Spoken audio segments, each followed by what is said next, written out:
உங்களோட எடுத்துக்காட்டு ஷாம், இப்போ வந்து நீங்கள் கேர் ரேட்டிங்ஸ் வந்து நீங்கள் இருக்கு இல்லையா? ஸோ அது எங்களுக்கு வந்து அப்போ அது உரைக்கல. என்னடா கேர், அதாவது இப்போ நண்பர்கள்லாம் வந்து ஸ்டாக் என்ன தாட் ப்ராசஸ் இருக்குங்கிற அந்த ஒரு இது இருக்கும் இல்லையா? அது வந்து இப்போ கிறிசில் பார்த்தீங்கன்னா பேக்டு பை S&P, இக்ரா பார்த்தீங்கன்னா பேக்டு பை மூடிஸ், ரெண்டுமே MNC. கேர் வந்து இட்ஸ் அ இந்தியன் கம்பெனி. இருந்தாலுமே you are well ahead of the curve. என்னடான்னு பார்த்தா அது வந்து அப்புறமா வந்து இந்த growth, they were showing phenomenal growth compared to CRISIL and ICRA, which market realized now at this point, and it is now ஒரு ஸ்டாக்கை நம்ம பார்க்கும்போது அதில் என்ன ரிஸ்க் இருக்குன்றதை ஃபஸ்ட்டு புரிஞ்சுக்கணும். இப்போ கேர் எடுத்துக்கிட்டிங்கனாக்கா DHFL ILFSக்கு care was the rating agency. So நிறைய ப்ராப்ளம் உள்ள கம்பெனிஸை அவங்க ரேட் பண்ணியிருந்தாங்க இயர்லியர். ஸோ அதனால் வந்து பயங்கர பேட் நேம் கேருக்கு வந்ததுங்கிறது தான் உண்மை. ஸோ 2500 ரூபா விலை இருக்குது. 2500 ரூபா விலை இருக்கும்போது எல்லாரும் இது கிரேட் கம்பெனி. கிறிசில் வந்து இதில் ஒரு ஸ்டேக் வாங்கிட்டான். அதுக்கப்புறம் செபி தடுத்தாங்க, கிறிசில் இதுக்கு மேலே நீ வாங்கக்கூடாதுன்னு சொன்னாங்க. இன்னும் கிறிசில்கிட்ட அந்த ஸ்டேக் இருக்குது. கிறிசில் ஒரு ஹை ரேட்டில் வாங்கியிருக்கான். அதுக்கப்புறம் அந்த மேனேஜ்மெண்ட் டீம் கம்ப்ளீட்டாக மாறிடுச்சு, போர்டு மாறிடுச்சு. அந்த போர்டு வந்து நிறைய சேஞ்சஸை கொண்டு வராங்க. இதெல்லாம் வந்து பப்ளிக் டொமைனில் இருக்குது. இதெல்லாம் பார்க்கும்போது ஓகே, நிறைய நல்ல விஷயம் நடக்குது. இதெல்லாம் நடக்கும்போது மார்க்கெட் என்ன பண்ணுதுன்னா தொடர்ந்து அந்த ஸ்டாக்கை வந்து வித்துக்கிட்டே வருது. ஸோ 2500 ரூபாயிலிருந்து கிட்டத்தட்ட ஒரு 600-700 ரூபாய் வரைக்கும் வந்துருச்சு. இந்த 600-700 ரூபாயில தான் நான் பார்க்குறேன் ஃபர்ஸ்ட். அங்கேருந்து நான் 380-400 ரூபாய் வரைக்கும் வருது கண்டினியூஸாக. ஆனால் இன்ஃபர்மேஷன் பார்த்தீங்கன்னாக்கா இம்ப்ரூவ் ஆகிட்டே வருது. ஃப்ளோஸ், கம்பெனியை பற்றின ஃப்ளோஸ் வந்து இம்ப்ரூவ் ஆகிட்டே வருது. ஸோ நான் என்ன பண்ணேன்னா அந்த ஃப்ளோஸில் தான் கான்சன்ட்ரேட் பண்ணேன். இன்ஃபர்மேஷன் ஃப்ளோ என்ன, அண்ட் செகண்ட் கிரெடிட் சைக்கிள் எடுத்துக்கிட்டிங்கன்னா கிட்டத்தட்ட ஒரு பாட்டமில் இருந்தது இந்த பீரியடில், ரைட்? கிரெடிட் க்ரோத் வரும்னே யாருமே நம்பலை. ஏன்னா வந்து பப்ளிக் செக்டர் பேங்க்ஸ் லெண்டே பண்ண முடியாத ஒரு சுச்சுவேஷன். நிறைய ஃபேக்டர்ஸ், டிமானிட்டைசேஷன்லேருந்து ஒரு வந்து மறுபடியும் கோவிடை பார்த்துட்டு அங்கேருந்து மீண்டு வர மாதிரி ஒரு சுச்சுவேஷன். ஸோ நான் என்ன எஸ்டிமேட் பண்ணேன்னா கிரெடிட் சைக்கிள் ரிவைவ் ஆச்சுன்னா இந்த மாதிரி ஒரு புது வெர்ஷன் அந்த கம்பெனி வரும்போது டெஃபினட்டாக அந்த கம்பெனி நல்லா பண்ணும். ஏன்னா இது ஃப்ரீ கேஷ் ஃப்ளோ பிஸ்னஸ் பண்ண பணம் தேவையில்லை. So if they do buy back or if they do dividend pay out or something like that, அந்த வேல்யூ வந்து ரிலீஸ் ஆகும். நம்ம வாங்குறதுலேருந்து நமக்கு வந்து ஒரு ஸ்பெஷல் சுச்சுவேஷன் மாதிரி தான் நான் பார்த்தேன். பட் நிறையா அன்னோன் ஃபேக்டர்ஸ் வந்து இருந்ததுங்கிறது தான் உண்மை. அந்த மாதிரி ஃபேக்டர்ஸ் இருக்கும்போது தைரியமாக போய் வாங்கிட்டு வெயிட் பண்ணி அந்த ஃபேக்டர்ஸ் வெளியேறும் போது, அந்த ஃபேக்டர்ஸ் இல்லைன்னு ஆகும்போது மார்க்கெட் அதை கவனிக்கும் போது ரிட்டர்ன் பண்ணுறது ஒரு விதமான இன்வெஸ்டிங். நான் வந்து அந்த இன்வெஸ்டிங்கை பண்ணி பழகினவன் ஃப்ரம் டே ஒன். அதனால எனக்கு வந்து அது ஒரு நேச்சுரல் ஐடியாவாக தான் தோணுச்சு. மற்றவங்கலாம் ஹை ப்ரைஸில் சொன்ன அதே லாஜிக்கை நான் லோ ப்ரைஸில் உண்மையா இல்லையான்னு டெஸ்ட் பண்ணி பார்க்குறேன். ஸோ இது யூஸ்வலாக நான் நிறையா கம்பெனியில் பண்ணுறது தான். இந்த கேஸில் வந்து credit cycle, change in the board, governance structure, அப்புறம் பைபேக், இது மாதிரி நிறைய ஃபேக்டர்ஸ் வரும்போது நமக்கு இன்னும் கான்ஃபிடன்ஸ் அதிகமாகுது. இப்போ மேனேஜ்மெண்ட் சிக்னலிங்கிறது ரொம்ப முக்கியமாகுது. இன்னைக்கு வந்து அந்த கம்பெனி சாவரன் ரேட்டிங் பண்ணுது, இன்னொரு நாட்டினுடைய ரேட்டிங் பண்ண. இதெல்லாம் வந்து நம்ம வாங்கும்போது இல்லை, இதெல்லாம் அதுக்கப்புறம் வந்த விஷயங்கள். நல்ல நியூஸ் வரும்போது அது தொடர்ந்து வந்துகிட்டே இருக்கும். எப்படி கெட்ட நேரம் வரும்போது தொடர்ந்து பேட் நியூஸ் வருமோ, அங்கேருந்து திரும்பி ஒரு நல்ல நியூஸை நோக்கி ஒரு கம்பெனி தொடர்ந்து போகும்போது நல்ல நியூஸ் வந்துகிட்டே இருக்கும். ஸோ அந்த பேட் நியூஸ் சைக்கிளில் வாங்கிட்டு குட் நியூஸ் சைக்கிளில் வெயிட் பண்ணுறது தான் இதில் வந்து சிம்பிளான இது. பட் இது மற்றவங்களுக்கெல்லாம் சொல்லி வாங்குறதுங்கிறது ரொம்ப ரொம்ப கஷ்டம். பிகாஸ் ஒருவேளை இது தப்பாயிடுச்சுன்னா என்ன பண்ணுறதுங்கிற பயம் டெஃபினட்டாக நமக்கு இருக்கணும். இன்னொருத்தர் பைசா வச்சுட்டு அந்த மாதிரி ஒரு இன்வெஸ்ட்மெண்ட் வாங்குறதுக்கு தைரியம் வராது ஆக்சுவலாக. ஏன்னா தப்பாயிடுச்சுன்னா அவங்களுக்கு அந்த கான்சிக்வன்ஸை நம்ம எப்படி எக்ஸ்பிளைன் பண்ணுறது? ஸோ எங்கள் கிளைண்ட்ஸுக்கெல்லாம் வந்து பார்த்தீங்கன்னா கிறிசில் இக்ரா தான் நிறைய வாங்கியிருப்போம் அந்த காலகட்டத்தில், பேரலாக அதே டைமில். ஸோ அதே ஹைபாதசிஸ் 3 கம்பெனி இருக்குது. 3 கம்பெனியில் ஒரு கம்பெனி ரொம்ப ஹை ரிஸ்க்கு, 2 கம்பெனியில் அந்த மாதிரி ரிஸ்க் இல்லை. எந்த கம்பெனியும் ரிஸ்க் இல்லை, அந்த கம்பெனி நம்ம வந்து ப்ரொஃபஷனலாக வாங்க முடியுது. அப்படி தான் பண்ண முடியும், வேறு வழியே கிடையாது.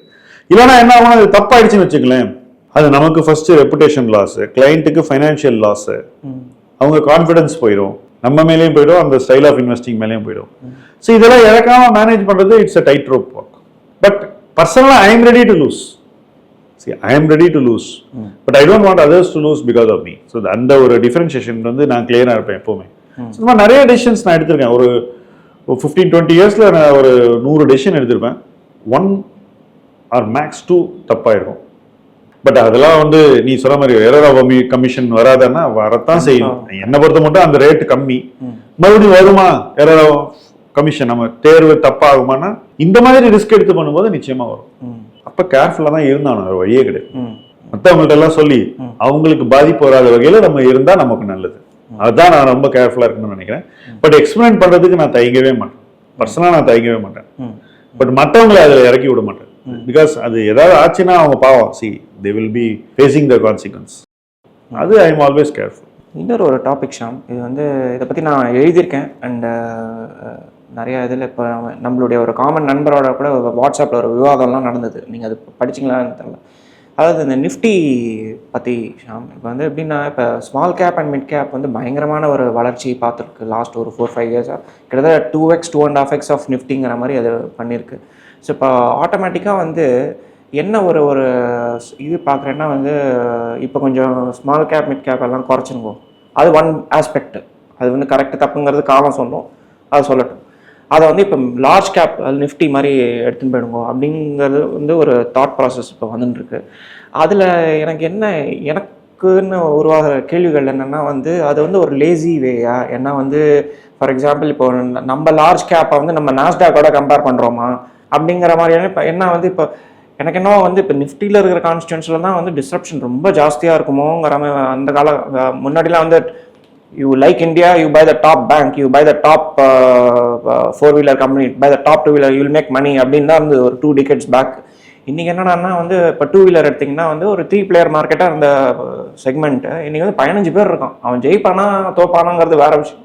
But they might nibble at the market share. நீங்கள் சொன்ன மாதிரி இந்த பெயிண்ட் இண்டஸ்ட்ரியில் 3-4 பேர் இருந்தவங்க இன்றைக்கி 8 பேர் இருக்காங்க. 4-wheelerலாம் வந்து அர்பன் லெவலில் வந்து பெனட்ரேஷன் எங்கேயோ போயிடுது. இப்படி இருக்கிற காலகட்டத்தில் வந்து ஸ்ட்ரெயிட்டாக அந்த மிட் கேப் ஸ்மால் கேப்பை இது பண்ணிவிட்டு அது நிஃப்டின்னு போகிறது வந்து கரெக்டுன்னு நினைக்கிறீங்களா ஷா? இன்வெஸ்டரோட ரிஸ்க் அப்டேட் தான் இதில் கிரிட்டிக்கல். ஹை ரிஸ்க் அப்டேட் உள்ள இன்வெஸ்டர் லாஸ் அவர்ஷன் பற்றி அதிகம் சிந்திக்க கவலைப்படாத ஒருத்தர் எல்லா நேரத்துலையுமே ஸ்மால் அண்ட் மிட் கேப்லேயே இன்வெஸ்ட் பண்ணிட்டு இருக்க முடியும், டெக்னிக்கலாக முடியும். நம்மளே இருந்திருக்கோம், அதனால் வந்து இன்னொருத்தரால் பண்ண முடியாதுன்னு சொல்றதெல்லாம் நியாயம் இல்லை, இருக்க முடியும். பட் உண்மையிலேயே அந்த அளவுக்கு மென்டலி அவங்க வந்து ப்ரிப்பேர்டாக இருக்காங்கிற கொஸ்டின் வந்து நீங்கள் டெஃபினட்டாக கேட்டு தான் ஆகணும் பாலாஜி. ஏன்னா ஒரு சைக்கிள்லையும் 100 ரூபாங்கிறது 40 ரூபாய்க்கு வருது நமக்கு ஸ்மால் அண்ட் மிட்ல. கரெக்ட். 100 ரூபாய் இருந்த வேல்யூவேஷன் 40 ரூபாய் வரைக்கும் வருது. 40 ரூபாயில இருந்து அது 300 ரூபாயோ 400 ரூபாயோ கூட போக வாய்ப்பு இருக்கு. அப்போ நீ 4 மடங்கு பண்ணலாம், 3 மடங்கு பண்ணுவேன். ஆனா 100லேருந்து 40 வந்துட்டு மறுபடியும் 100 போகுது இல்லை, 100 தாண்டுது இல்லை. அந்த வீக் கர்வ் இருக்கு பாருங்க, அந்த வீக் கர்வை வந்து எவ்வளவு பேர்னால சகிச்சுக்க முடியும், டாலரேட் பண்ண முடியும். எவ்வளவு பேர்னால இது வெந்நீர்ல குளிக்கிற மாதிரி ஒரு லெவலுக்கு மேல அந்த டெம்பரேச்சர் போச்சுன்னா அவங்களால முடியாதுன்னு 90% ஆஃப் பீப்புள். சிலவன் குளிப்பான் இன்னும் பயங்கர ஹாட் வாட்டர்ல கூட, ரைட்?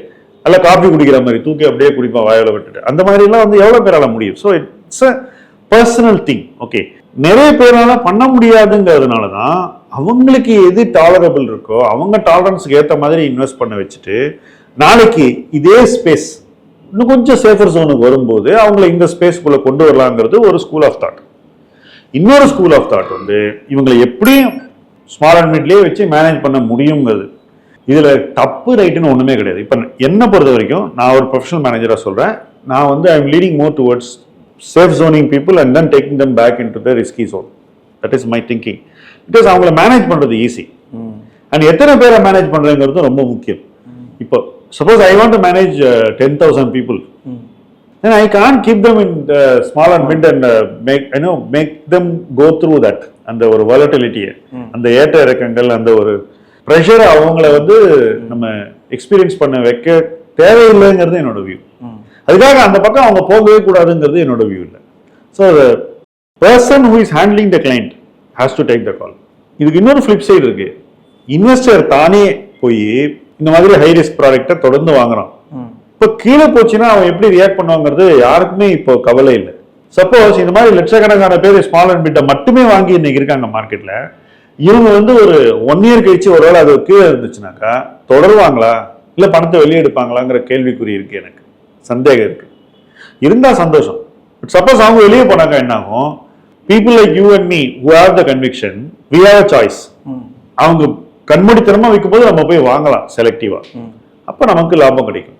பட் நம்ம கிளைண்ட்ஸும் நமக்கு பணம் கொடுக்கலன்னு வச்சுக்கோங்க, இப்போ நம்மளால போய் அந்த இடத்துல வாங்க முடியுமான்ற ஒரு கேள்விக்குறி வந்துடும். நிறைய டைம் மார்க்கெட் கீழே இருக்கும்போது பணம் வந்து மேனேஜர்ஸ்க்கு வராது, மார்க்கெட் மேலே இருக்கும்போது தான் அதிக பணம் இன்வெஸ்ட் பண்ண வருது. ஸோ அந்த மாதிரி ஒரு பிஹேவியரல் ப்ராப்ளம் வந்துச்சுன்னா அப்போ திருப்பி நமக்கு ரெண்டு வகையில நமக்கு ஒரு பாதிப்பு வரும். ஒன்று, கீழே வரும்போது நம்மளுடைய திறமைகளை நம்மளால பயன்படுத்த முடியாத ஒரு சூழ்நிலை வரும்.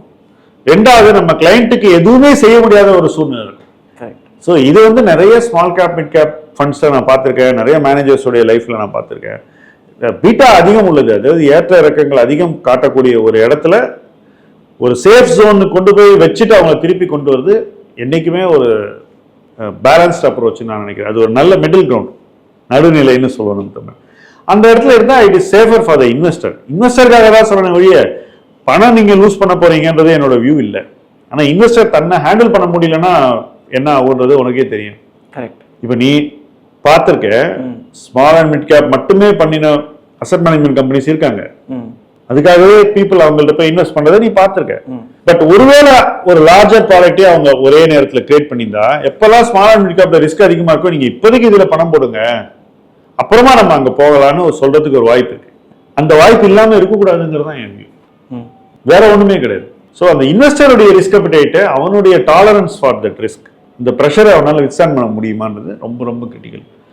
90% ஆஃப் பீப்புளால முடியாதுங்கிறது தான் என்னுடைய அனுபவத்தில் நான் பார்த்த விஷயம். அதனால தான் பயம், அதனால தான் நம்ம வந்து இந்த சேஃப் ஜோனுக்கு போயிட்டு திரும்பி வருதலாம்.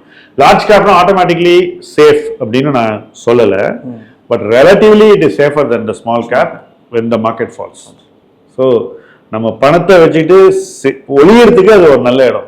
அதுக்கப்புறம் எடுத்து திருப்பி அந்த பணத்தை ரிஸ்க்ல போடலாம், தப்பு இல்லை. பட் இது சைக்கிள் வந்து 6 மாசம் இல்லை Balaji, it will be much longer. நிறைய பேர் 6 மாசம் 1 மாசம் 2 மாசம் தான் நினைக்கிறாங்க. அந்த பிரச்சனைக்கு there is no solution at this point in time. அதுக்கு சொல்யூஷனே இல்லாதனால தான் இந்த சேஃப் ஜோனுக்கு கொண்டு போய் வச்சுட்டு அங்க ஏதோ ரிட்டர்ன் வரட்டும் அதுக்கப்புறம் இங்க போகலான்ற ஒரு அப்ரோச்சை நம்ம எடுக்குது. நீ வெறும் ஸ்மால் கேப் ப்ராடக்ட் வச்சிருந்தேன்னா அந்த ப்ராப்ளம் இருக்கதான் செய்யும். ஏன்னா நிறைய பேருக்கு இந்த நரேட்டிவ் என்னவா வரும், இப்போ ஸ்மால் கேப் எக்ஸ்பென்சிவ், இப்போ நானே சொல்றேன் ஸ்மால் கேப்ல கேர்ஃபுல்லா இருக்கணும், தொடர்ந்து சொல்லிட்டே இருக்கேன். நிறைய பேர் என்ன நினைக்கிறாங்கன்னா, இந்த மாதிரி சொன்னாக்கா நீங்க வந்து அதுக்கு அகைன்ஸ்ட் அப்படின்னு. பட் அது அப்படி கிடையாது. இப்ப கேர்ஃபுல்லா இருந்தா நாளைக்கு கீழே வரும்போது நீங்க இன்னும் கன்விக்ஷனோட இன்வெஸ்ட் பண்ணலாங்கிறதான் நம்ம சொல்ல நினைக்கிறது. ஆனால் சொசைட்டி புரிஞ்சுக்கிறது டோட்டலி டிஃப்ரெண்ட். ஸோ அது மாதிரி தான் இந்த ஒரு இதுவும் லார்ஜ் கேப்புக்கு தான் போகணும், ஸ்மால் கேப் போகக்கூடாது. இந்த பைனரி இல்லை, அதுதான் என்னுடைய வியூ. ஏன்னா அந்த இன்வெஸ்டரோட கான்ஃபிடன்ஸை எல்லா நேரத்துலையும் நம்ம வந்து பாதுகாக்கணும். அந்த இன்வெஸ்டர் கான்ஃபிடன்ஸ் இருந்தாதான் அவங்க வர வேண்டிய நேரத்தில் கரெக்டாக வருவாங்க. ரஜினியோட படவசனம் மாதிரி. இல்லைன்னா தப்பான நேரத்தில் வந்துட்டு வர வேண்டிய நேரத்தில் வெளில போயிட்டு இருப்பாங்க. ரைட்? அது நடக்கக்கூடாது. இல்லை, that is the real thing in this. இது இல்லைனா இதில் ஒரு பெரிய நான் இதுதான் பண்ணுவேன் அது பண்ண மாட்டேன், அதெல்லாம் நம்ம பர்சனாலிட்டிக்கு ஏற்ற மாதிரி நம்ம வந்து ஃப்ளெக்சிபிளாக இருக்கலாம். You not be hard and fast on something, you can be flexible. அந்த ஃப்ளெக்சிபிலிட்டி தேவை நமக்கு ஆக்சுவலாக. இப்போ நிறைய பேர் இதுதான் பண்ணணும் அப்படின்னு அடிச்சு பேசுவாங்க. அப்போ அந்த மாதிரி அடிச்சு பேசும்போது மார்க்கெட் மாறும்போது அவங்களால அந்த நெரேட்டிவ்லேருந்து அவங்களே வெளியே வர முடியாது. அவங்க வெளியே வந்தால் அவங்க இன்வெஸ்டிங் வெளியே வரும். ஸோ அந்த மாதிரி மாட்டிக்கூடாதுங்கிறது தான். மற்றபடி ஒவ்வொருத்தரும் அவங்களுக்கு எது கன்வீனியன்ட்டோ அங்கே போய் இன்வெஸ்ட் பண்ணலாம்.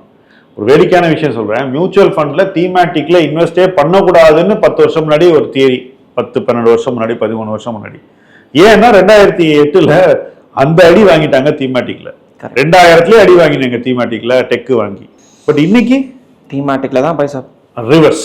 ஸோ இந்த எக்ஸ்ட்ரீம் பொசிஷன் இருக்கக்கூடாதுங்கிறதான் என் வியூ. நான் வந்து தீமேட்டிக்லேயே ஊறி இன்வெஸ்ட் பண்ணாலும், ஆனால் நான் இன்னைக்கு வந்து காஷியஸாக இருங்க, தீமேட்டிக்கில் ரொம்ப செலக்டிவாக தான் தீம்ஸ் வாங்க முடியும் அப்படின்னு நான் சொல்கிறேன்.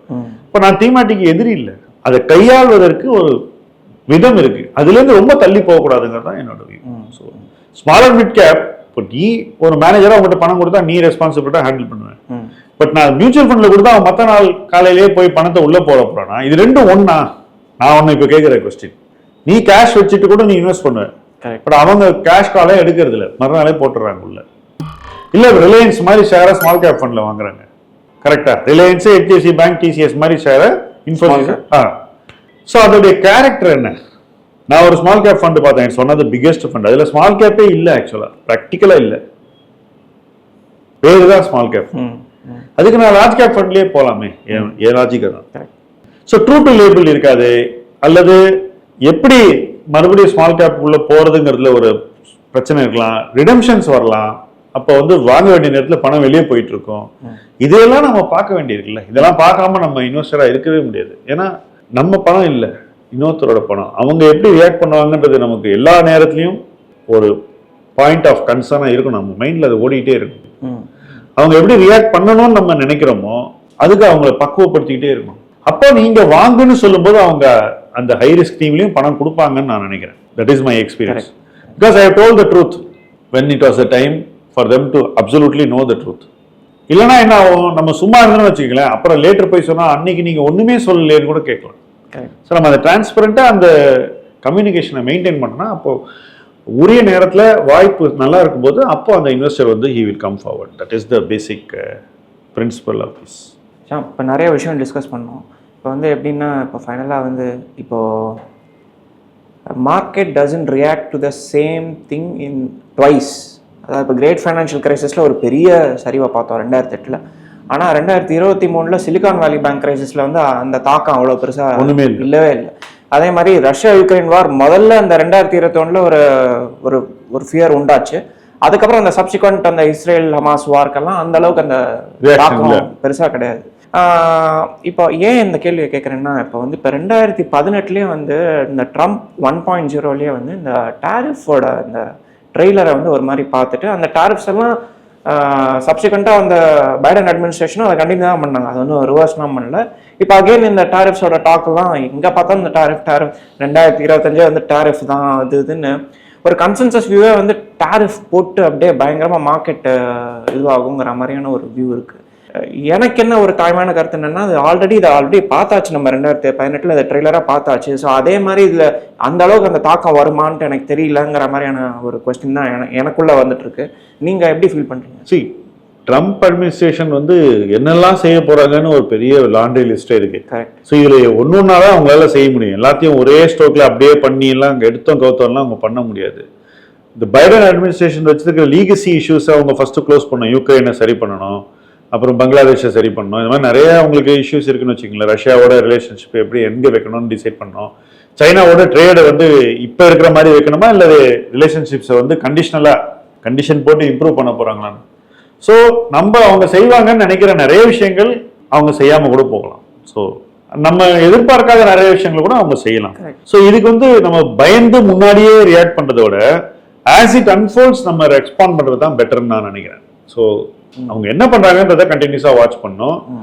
அதுல ரொம்ப கவனமா இருக்கணும், அது தெளிவா புரிஞ்சுக்கணும். அண்ட் அந்த புரிதல் அடிப்படையில தான் நம்ம வந்து ரியாக்ஷன்ஸை கொடுக்கணும்.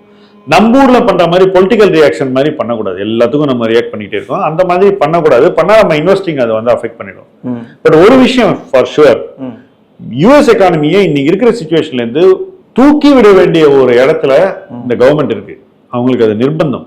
எக்கானமியை மறுபடியும் ஒரு நல்ல இடத்துக்கு கொண்டு வரணுங்கிறதுல மாற்று கருத்தே கிடையாது. அது அவங்க செய்ய தவறுனால் அது அவங்களுக்கு பொலிட்டிக்கலா வந்து மூடு விழாவாயிடும் ரிப்பப்ளிகன் பார்ட்டிக்கு. அப்படி அவங்க செய்ய மாட்டாங்கன்றது ரீசனபிள் அசம்ஷன்.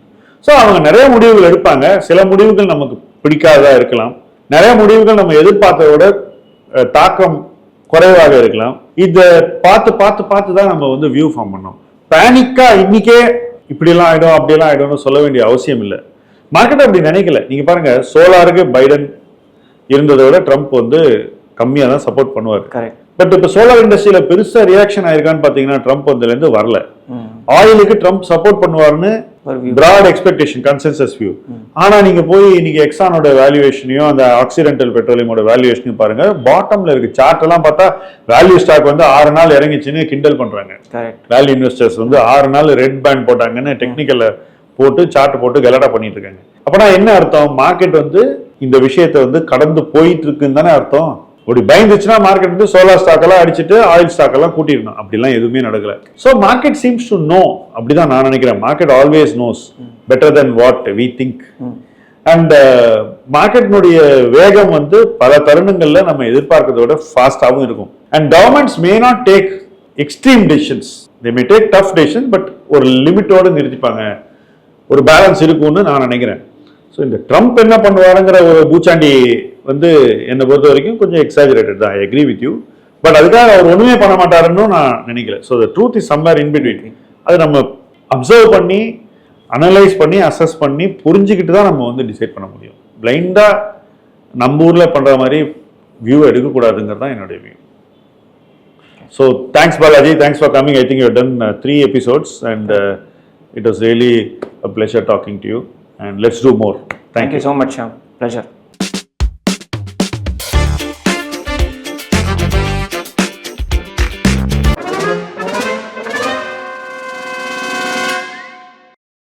மார்க்கெட்டில் இருக்கக்கூடிய ஒவ்வொரு முதலீட்டாளருக்கும் நிறைய சந்தேகங்கள் வரும்.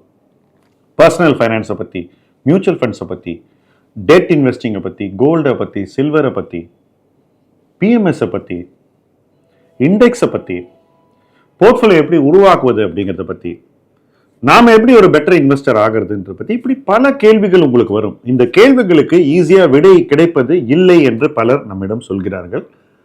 உங்களுக்காகவே ஆஸ்க் M2W எனிதிங் அப்படின்னு ஒரு ஹெல்ப்லைன் ஆரம்பிச்சிருக்கோம்.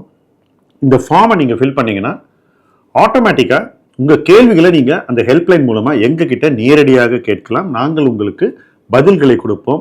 இந்த ஹெல்ப்லைன் ஆரம்பித்து கிட்டத்தட்ட 2 வாரம் ஆகுது. சில நண்பர்கள் இதை யூஸ் பண்ணுறாங்க. இன்னும் நிறைய பேர் இதை யூஸ் பண்ணிக்கலாம். மார்க்கெட்டை இறங்க இறங்க உங்களுடைய கான்ஃபிடென்ஸை நீங்கள் மெயின்டைன் பண்ணணும், வளர்க்க வேண்டும், முதலீடில் ஜெயிக்க வேண்டும். அதற்காக தான் இந்த ஹெல்ப்லைன். வாங்க ஹெல்ப்லைன் மூலமாக பேசலாம்.